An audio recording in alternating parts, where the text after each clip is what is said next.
Hi guys, Anime Gypsy here with Boruto episode 22 review. Now, this episode was very unusual because it was so good.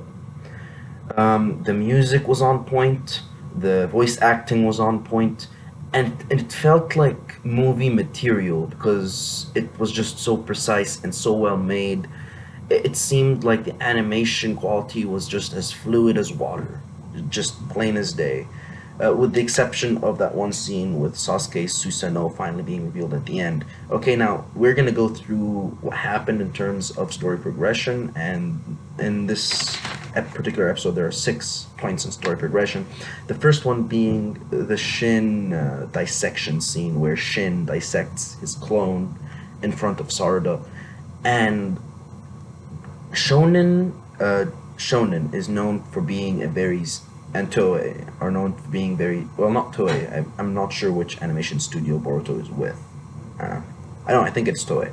They're both known for being very censorship friendly, and this was one of the most gruesome Shonen Toei scenes I have seen in my life because you have basically this kid being dissected and murdered right in front of you, and it it it like it takes away the feel of this being a child's anime, which is something that I don't mind, but at the same time it adds a more like serious tone to the story, which is good.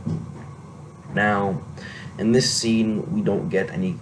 Well, we do get characterization, which is for Shin being heartless and not really caring about his clones, and not viewing them as his own sons, basically. But that's something we already got in Gaiden. Now, the second point in story progression is the Naruto Sasuke meeting that they had, where they basically talk about where they're going to go next, and finally decide to go to Orochimaru's place. Now, that I don't think that scene was necessary. I honestly don't. I just think it should have been like, or I don't think it should have been that long. I think it should have been shorter, and that would have given us more time. But I think they wanted to end at the point they wanted to end at, so they needed to fill more space with that particular scene. Now, the third part is when we go back to Shin and he's talking about his philosophy, which is very intriguing. It's very reminiscent of like Nazi Germany's dominant race, and also has a bit of Darwinism in there. It's kind of a mix of both, where it's like the dominant have to survive, which is the Nazi part, and that in terms of Darwinism, it's basically that we adapt to survive. Therefore, in order for us to develop, there needs to be some sort of stimulus that triggers that development. And basically, that shows that his goal is to revive the Akatsuki so he could be said stimulus. So his goal isn't aligned with anything as noble as justice. It's simply, I want development, so I will act like a catalyst to provide said development in human evolution. Now,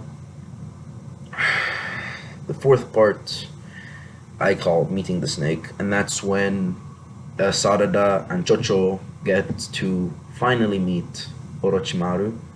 And honestly, that scene was, in my perspective, interesting, funny, because you have them basically not knowing anything about what Orochimaru has done, and they're taking light of him basically, and that kind of also in the scene you have Sarada looking at Sasuke's picture, seeing that that Sasuke's friends are all Orochimaru's underlings, and coming to the realization that I really don't know that guy that's actually my father. And that's powerful in and of itself, because you have someone who's supposed to be your role model, and you realize that, hey, I don't even know him. Like, this guy was the guy that I was supposed to love, but I don't even know a single thing about him.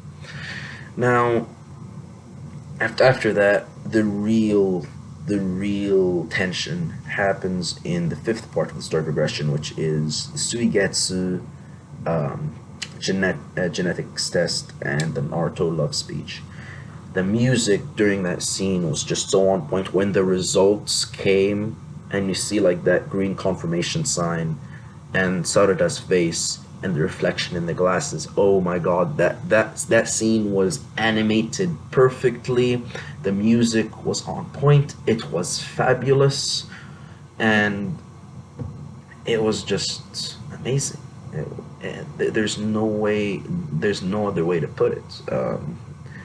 Now, uh, that whole ramble that Naruto went on about love, that was also very well made, and it's very touching because for all of us Naruto fans that have been through the Naruto story from beginning to end, we kind of know this. We do know the struggle um, that Naruto went through as a kid, and we understand where he lies in terms of philosophy, in terms of love philosophy and stuff like that. We know that love isn't by blood from his perspective because he's an orphan, and we get to see that, and we get to see how his past affects the way he handles stuff in the future, and it's also characterization for Naruto because this shows that Naruto is able to talk to kids, which is something that he definitely was not able to do in Shippuden, where he definitely wasn't able to comfort kids the same way that he did this episode. He demonstrated a lot of life lessons, and he had those moments where he kicked ass, but we haven't seen him have a fatherly role like that. So this just proves that Naruto could be a good father. He's not a character like Jing Freaks, who's basically good at kicking ass and being influential, but when it comes to being a father, he's god terrible. He's not that. He's good. He kicks ass. He's able to influence those around him, and he's a good father. Now, I'm not gonna say anything about specific about the genetics test for you anime only watchers. Only thing I'm gonna say is for all you dumbasses that said that Shin Uchiha was Shisui, like, only thing I'm gonna say to you is, like, just get your brain checked.